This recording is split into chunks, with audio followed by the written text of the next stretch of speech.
الرجيم بسم الله الرحمن الرحيم السلام عليكم ورحمة الله وبركاته إن الحمد لله نحمده ونستعينه ونستهديه ونستغفره ونعوذ بالله من شرور أنفسنا ومن سيئات أعمالنا من يهد الله فهو المهتد ومن يضلل فلن تجد له وليا مرشدا أشهد ونشهد أن لا إله إلا الله وحده لا شريك له أشهد ونشهد أن سيدنا محمدا عبده ورسوله اللهم صل وسلم على سيدنا محمد وعلى آله وصحبه أجمعين اللهم صل على سيدنا محمد صلاة توسع بها علينا الأرزاق وتحسن بها لنا الأخلاق وعلى آله وصحبه وبارك وسلم الحمد لله وكفى والصلاة والسلام على رسولنا المصطفى وعلى آله وصحبه ومن وفى سبحانك لا علم لنا إلا ما علمتنا إنك أنت العليم الحكيم قال رب اشرح لي صدري ويسر لي أمري واحلل عقدة من لساني يفقه قولي صدق الله العظيم. Syukur kepada Allah, kita memanjatkan setinggi-tinggi kesyukuran hanya kepada Allah Subhanahu wa ta'ala yang memberikan kita ruang dan peluang. Allah Subhanahu wa ta'ala memilih kita di kalangan berpuluh ribu manusia untuk kita ditempatkan ketika dan pada waktu ini dalam kedudukan, dalam situasi, dalam suasana yang Allah rahmati. Allah izinkan kita untuk hadir ke rumah Allah. Allah izinkan kita untuk beriktikaf. Jadi jangan lupa untuk sama-sama niat iktikaf. Bismillahirrahmanirrahim. Nawaitul i'tikaf fi hadzal masjid sunnatan lillahi ta'ala. Allah izinkan kita ketika ini untuk kita tunaikan salah satu daripada perintah Allah yang besar, solat fardu Jumaat. Alhamdulillah, dalam suasana kita berada yang masih berada dalam keadaan kita menjaga SOP dan keadaan kita masih diuji. Allah izinkan kita berada di sini. Mudah-mudahan pertemuan kita sesingkat ini mengundang seberapa banyak rahmat dan barakah daripada Allah Subhanahu wa ta'ala. Allahumma amin. Dan pada tengah hari ini izinkan saya untuk berkongsi dengan tuan-tuan para jamaah muslimin yang dirahmati Allah Subhanahu wa ta'ala. Saya tidak berniat untuk mengajar, tidak berniat untuk menyuruh, tetapi sekadar berkongsi. Mudah-mudahan perkongsian yang Allah izinkan untuk saya sampaikan kepada tuan-tuan guru, para alim ulama, datuk-datuk, tan-sri, doktor-doktor dan para jemaah sekalian menjadi motivasi dan asbab kepada kebaikan kita semua, dan mudah-mudahan diterima sebagai satu ganjaran dan pahala yang besar di sisi Allah Subhanahu wa ta'ala. Apatah lagi kita masih berada pada bulan Muharram, bulan yang sangat mulia. Tuan-tuan para jemaah muslimin rahimakumullah, pada tengah hari ini izinkan saya berkongsi memandangkan kita masih berada dalam bulan Muharram, bulan yang menjadi kebiasaan pada umat Islam di Malaysia ini untuk meraihkan, untuk menyambut Ma'al Hijrah. Walaupun kita semua sedia maklum, baginda Nabi SAW berhijrah daripada Makkatul Mukarramah berpindah ke Madinatul Munawwarah dalam tarikh yang tepat berlaku pada bulan Safar, pada 25 Safar. Tetapi menjadi kelaziman kita sejak tahun 1987 lagi, Malaysia meraihkan, masuk saja Muharram, meraihkan sambutan Ma'al Hijrah. Kadang-kadang kita tertanya, kenapa tak ikut Safar sahaja?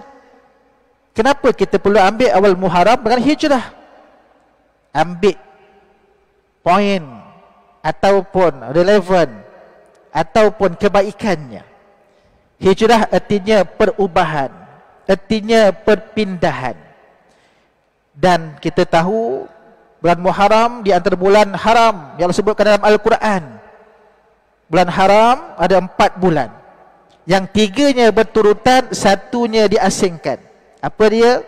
Bulan Zulqaidah, bulan Zulhijjah, bulan Muharram, dan 1 lagi Rajab. Itu bulan haram yang disebutkan dalam Al-Quranul Karim. Dan bila mana masuk bulan Muharram, banyaknya amalan-amalan yang perlu kita laksanakan. Disebut sebagai awal tahun baru hijrah. Kita baca doa akhir tahun, doa awal tahun, kita berpuasa. Dan semalam juga merupakan hari Ashura, antara hari yang dibesarkan. Bukan saja Ashura, Tasu'a juga Nabi anjurkan untuk kita berpuasa. Tasu'a dan juga Ashura, untuk membezakan ibadah puasa kita dengan kaum Yahudi. Itu sebab Nabi anjurkan puasa Tasu'a. Kalau dapat cantik, Tasu'a, Ashura, Ahada Asyara, 11 hari inilah. Kalau tuan-tuan nak puasa 3 hari direct, tak dapat 3 hari pun, 2 hari pun jadilah 9 dan juga 10. Dan kita ambil satu kefahaman, bila mana masuk saja Muharram, semangat hijrah ini kita nakkan perubahan. Apa perubahan?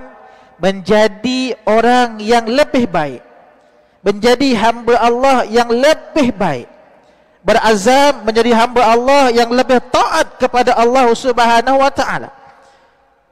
Sebab itu tajuk saya sebenarnya pada tengah hari ini, semangat hijrah.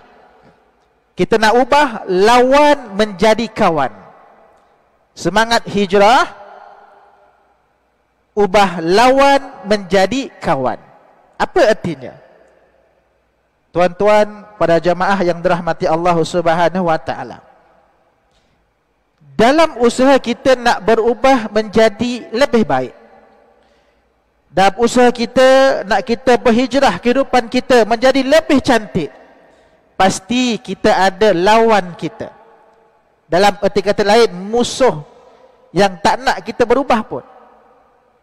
Itu sebab kadang-kadang kalau kata kita berada di tempat yang lama, tempat yang rasa macam dah selesa, orang biar sahaja. Tapi bila mana kita agresif, kita berusaha untuk jadi lebih baik, ada orang pandang. Kenapa orang tu? Kenapa jadi macam tu? Sebab dia tak nak kita lebih dan sebagainya. Dalam situasi ini,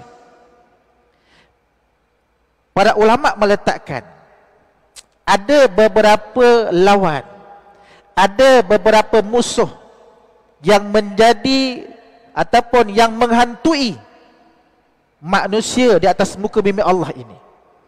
Salah satu ni apa? Disebut sebagai mahul ataupun suasana bi'ah kita, environment, kan? Suasana. Dalam kita nak berubah dan kita nak menjadi baik, kadang-kadang kita tengok suasana tak support pun kita. Suasana macam-macam, macam tak mengiyakan kita nak berubah. Ada je perkara yang tak puas hati yang kita dan sebagainya, kan. Ini cabaran sebenarnya. Sebab itu Nabi bersabda dalam hadis yang sahih, kullu mauludin yuladu ala fitrah. Setiap anak Adam yang lahir ke bumi ini fitrah, dalam keadaan suci murni. Ibarat kita tengok kain putih, cantik, bersih, tak ada corak benda pun, tak ada kotor pun langsung. Apa Nabi sebut?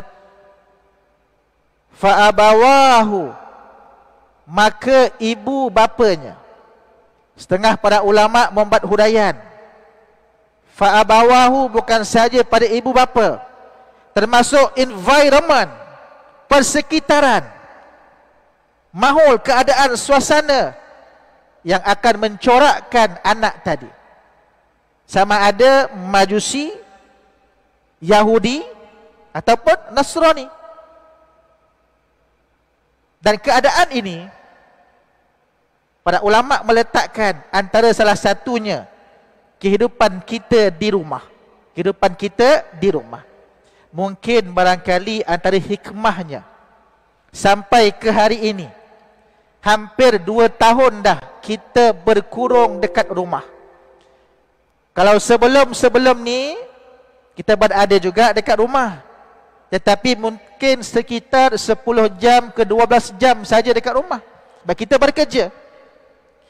Tapi lepas berlakunya suasana pandemik ini, kita kekal lama dekat rumah, lebih 18 jam. Kadang-kadang memang 24 hours dekat rumah, bekerja juga daripada rumah. Kita menghadap anak-anak dan sebagainya. Sebab apa? Mungkin barangkali hikmahnya Allah nak kita perbaiki kehidupan suasana hidup kita dekat rumah bersama dengan isteri dan juga anak-anak. Para ulama berpesan, suasana rumah ini boleh menjadi 4 keadaan. Berapa keadaan? 4 keadaan. Yang pertama, kata para ulama, suasana dekat rumah boleh menjadi seperti panggung wayang. Seperti panggung wayang. Macam mana? Masuk aja rumah, wah, nampak skrin besar kat depan tu. Bukankah itu keinginan kita kadang-kadang? Tak puas tak nak tengok TV kecil. Kalau boleh biar besar. Upgrade daripada 24 inci pergi ke 45 inci. Dapat lagi besar, lagi cantik. Dapat pula tengok dekat media sosial, ada orang sediakan bilik khas, ada home theater dan sebagainya. Sebab dekat rumah dia kata, tak buat apa ustaz? Dekat rumah, buatlah bilik khas, ubah suai, letak LCD, letak projektor, anak-anak berkumpul dekat rumah semua. Itu para ulama kata, satu keadaan di mana kita wujudkan panggung wayang dekat rumah. Dan perkara ini sebenarnya mengundang sedikit ataupun mengundang malapetaka. Kenapa? Bila dah ibarat panggung wayang, kita leka untuk buat amal ibadat. Apa segala cerita yang ada dekat dunia masuk kat situ semua. Jadi kehidupan dekat rumah dah macam drama dah. Ayah mungkin minat Tamil, Telugu, Malayalam dan sebagainya, Hindustan lagi, kan? Ibu mungkin minat Korea, ajak anak-anak yang perempuan tengok Korea sama-sama, dah gaduh-gaduh dengan ayah dah. Ayah nak tengok lain dah. Anak-anak pula lain minat game, tengok sukan dan sebagainya, dah bergaduh. Dan akhirnya dalam keluarga tersebut berdrama. Yang ini drama Hindustan, yang ini berdrama Korea, yang ini drama sukan ke Jepun, kartun dan sebagainya, semua berdrama. Itu mungkin suasana ketika dahulu. Kalau sekarang masih berlaku lagi, kita kena ubah. Sebab perkara sedemikian bukan yang Nabi anjurkan. Jadi elakkan rumah kita diibaratkan seperti panggung wayang. Itu nasihat yang pertama. Yang kedua, suasana dekat rumah kadang-kadang boleh menjadi seperti restoran. Seperti restoran. Apa kita buat kalau pergi restoran? Order makan lah. Apa yang ada, semua jenis makanan ada. Itu juga dekat rumah. Akibat daripada pandemik ini, kadang-kadang kita tergopoh kapah, panik. Kita pergi shopping, penuh 2 troli. stok makanan untuk 2 bulan. Allahu Akbar. Daripada petais kecil, tukar petais lebih besar, 4 pintu. Sebab nak stok makanan yang lebih banyak. Tuan-tuan, muslimin, muslimin sekalian, bukan nak kata tak boleh bersedia, boleh. Tapi keadaan itu menggambarkan kita seolah-olah memang kita tak nak keluar langsung dah. Ataupun seolah-olah kita menyediakan anak isteri kita dengan makanan dia semua. Restoran. Kejap-kejap makan. Sebanyak mana pun kita beli, kalau kata dah habis dalam 2 hari, 2 hari juga habis. Kalau beli sikit pun 2 hari juga habis, sama je. Siapa boleh mencorakkan? Ibu dan ayah. Kadang-kadang orang tanya, Ustaz, macam nak buat Ustaz? Anak-anak lapar nak kena masak. Benar. Buatkan aktiviti. Buatkan jadual. Ini saya akan urangkan yang keempat nanti, seterusnya aktiviti dan sebagainya. Itu sebab para ulama kata, suasana dekat rumah mungkin boleh jadi restoran, tapi jangan kita buat sedemikian.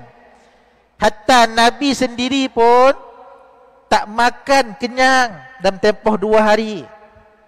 Kan? Nabi sering berpuasa, sering mengikat perut. Kita kadang-kadang dekat rumah tak sempat lapar pun.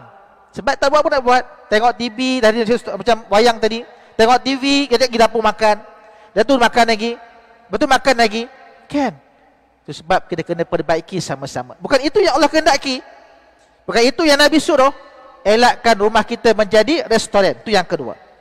Yang ketiga, para ulama menyatakan suasana dekat rumah boleh jadi seperti hotel. Hotel? Ustaz dah sebut hotel lah Ustaz. Dah lama tak pergi hotel Ustaz, bercuti ni.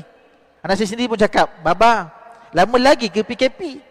Lama tak pergi hotel ni, nak mandi kolam. Kan? Ada anak dah terdengar macam tu dah. Kan? Itu juga kita kadang-kadang dulu selalu pergi hotel. Saya kan bercuti setiap minggu dan sebagainya. Hotel apa kita buat? Kita pergi hotel, kita tidur. Kan? Dekat rumah pun sama. Waktu yang terbaik PKP ni apa kita buat? Mencantikkan rumah. Tak salah mencantikkan rumah. Kita hias macam-macam, letak lampu kuning dan sebagainya. Sudahnya, tutup pintu, tutup tingkap, pasang aircon, tidur semua. Kan? Anak-anak tengok ayah tidur, tidurlah. Isteri nak bangun tengok suami tidur, tidur baliklah. Dia tanya kenapa tak bangun? Nak buat apa bangun? Tidur je lah, tidur semua sudah. Kan? Artinya daripada pagi sampai ke malam tidur saja. Bangun nak solat pun, sekejap lagi lah, tidur balik lah.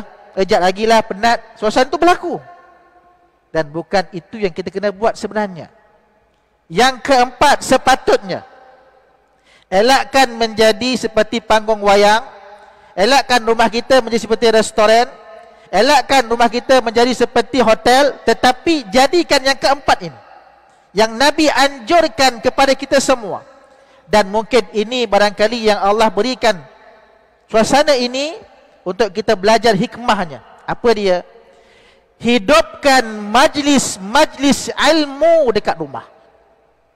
Sebelum ini ada majlis ilmu dekat masjid, dekat surau. Siapa yang pergi? Ayahlah pergi. Kan? Abang-abanglah pergi. Kakak-kakak dekat rumah. Acik-acik dekat rumah. Sampai balik rumah, isteri tanya, bang, tidur baju apa bang kat masjid? Alah, kau tengoklah YouTube, ada cerita tu, tengok je. Malah cerita. Lepas diam dah. Isteri tanya, bang, tadi baju apa bang? Dengan macam ustaz sebest dia. Ada kot, tadi nampak ada rakaman tadi, kau carilah. Tak apa abang tanya kejap, jika masjid. Tadi tak rakaman, tadi nak tengok. Tengok sendirilah. Nampak tak? Bila orang rumah tanya, bila isteri tanya, apatah lagi anak-anak tanya, dia kata tengok sendirilah. Kan? Tapi sekarang semua berada dekat rumah. Dan mungkin agaknya Allah nak kita faham tanggungjawab masing-masing. Kerana zaman para sahabat, isteri-isteri berada di rumah. Para sahabat belajar dengan Nabi sekian balik. Isteri tanya, wahai abang, tadi Nabi pesan apa? Apa ya Al-Quran yang baru turun? Kami nak belajar abang. Sahabat terangkan terus, sampaikan pada isteri-isteri. Pernah satu ketika isteri sahabat bertanya, wahai abang, apa ayat yang belajar tadi? Nabi sampaikan kepada kami ayat berkaitan tentang perintah menutup aurat dalam surah An-Nur. Nabi pesan, isteri-isteri, wanita-wanita, tutuplah aurat kamu, labuhkan tudung kamu. Apa isteri sahabat buat? Ada yang ambil cadar, ada yang ambil cadar katil, ada yang ambil alas meja, ada yang tarik langsir terus tutup kepala. Abang, macam ni ke yang Nabi suruh? Nampak tak?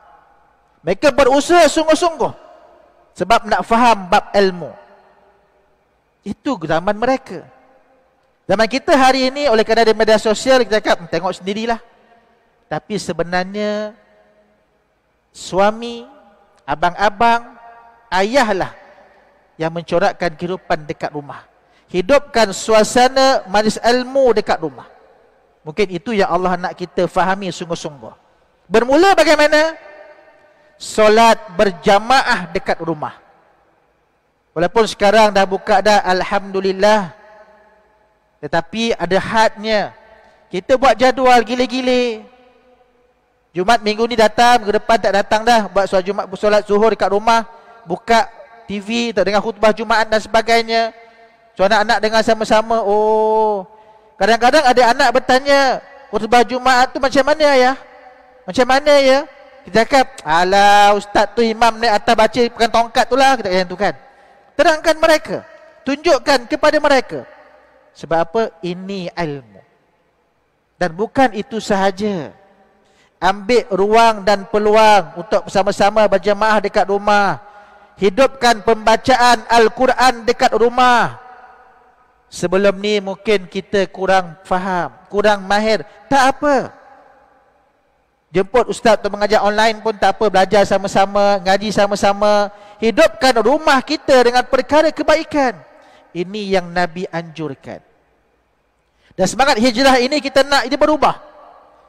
Dalam suasana 1443 hijrah ini, kita nak menjadi lebih baik. Jadi insan yang betul-betul mendapat keredaan daripada Allah Subhanahu wa taala. Bukan kita saja kita nak isteri kita dan juga anak-anak kita jadi insan yang terbaik.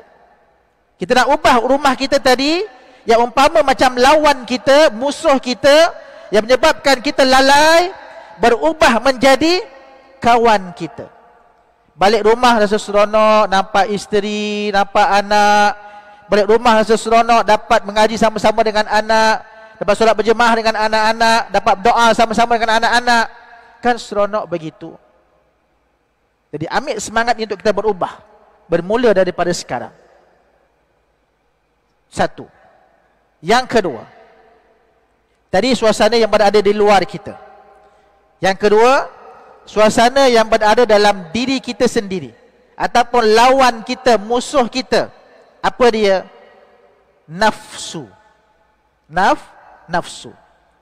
Allah sebut dalam Al-Quran, dalam juzuk yang ke-13, pada a'udzubillahi minasyaitonir rajim, wa ma ubarri'u nafsi. Dan apakah artinya nafsu tersebut? Innan nafsa la'ammaratu bisu'. Sesungguhnya nafsu itu, kata Allah, yang menggerakkan kita, yang mengarahkan kita bisu' ke arah kejahatan, ke arah keburukan. Itu asasnya nafsu yang berada dalam diri kita sendiri. Jadi bagaimana kita nak ubah nafsu ini? Tuan-tuan, para alim ulama, saya berkongsi dengan satu cerita untuk terangkan perkara ini.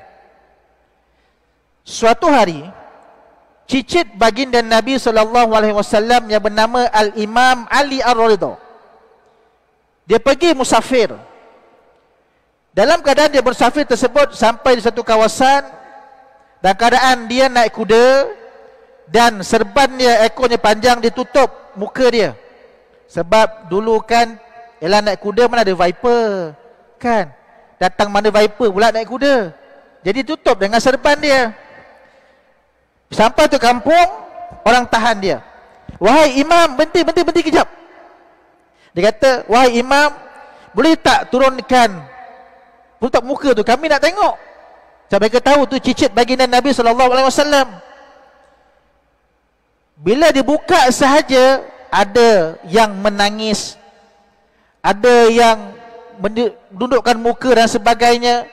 Sebab mereka rindu sangat tak dapat tengok muka wajah baginda Nabi SAW. Dapat tengok cicit Nabi pun dah okey dah. Rindu sangat. Dan mereka pun kata, wahai imam, tolong nasihatkan kami, wahai imam. Imam Ali Ar-Ridha tak mensisihkan peluang itu, bahkan tak mengecewakan. Apa katanya? Telah berpesan bapa aku, Musa Al-Qazim, dan bapa aku dapat pesanan ini daripada bapaknya, datuk dia lah, okay? Imam Ja'far As-Sadiq. Dan Imam Ja'far As-Sadiq dapat daripada bapaknya, daripada Muhammad Al-Baqir. Muhammad Al-Baqir dapat daripada bapaknya Ali Zainal Abidin, dan dapat daripada bapaknya yakni Husain. Dan Husain dapat daripada bapaknya Sayyidina Ali bin Abi Talib. Dan Ali dapat daripada mana? Bapa mertuanya, iaitu baginda Nabi SAW.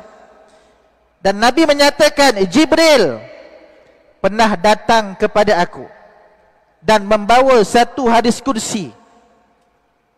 Apa hadisnya?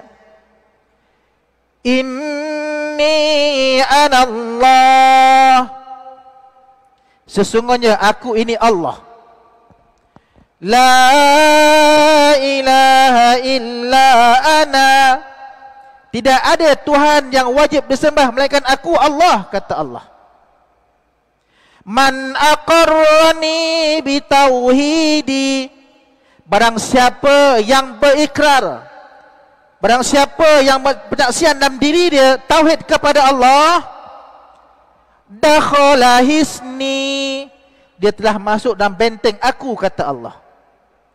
Wa man dakhala hisni, dan barang siapa masuk dalam benteng aku, amina min azabi, dia selamat dan aman daripada azabku. Tuan-tuan, apakah benteng tersebut? Tauhid, tauhidi, keyakinan kita, akidah kita kepada Allah Subhanahu wa taala. Untuk kekang nafsu kita, kena berbalik taat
dah sampai jangan kita berbaik-baik kadang-kadang macam tu.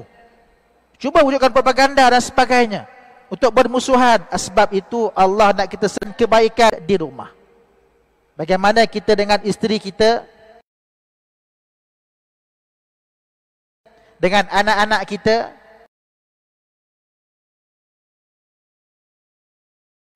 dengan mak ayah kita, untuk perbaiki sama-sama. Kadang-kadang kita ni hebat di luar. Orang perhatikan kita wah gah di luar, tapi di rumah kita lemah. Dan sepatutnya kena perbaiki daripada rumah kita sama-sama.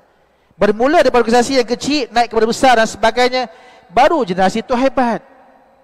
Sebab itu barangkali dalam suasana sekarang, Allah belum izinkan lagi untuk kita bebas daripada pandemik ini. Buatlah kesempatan yang ada.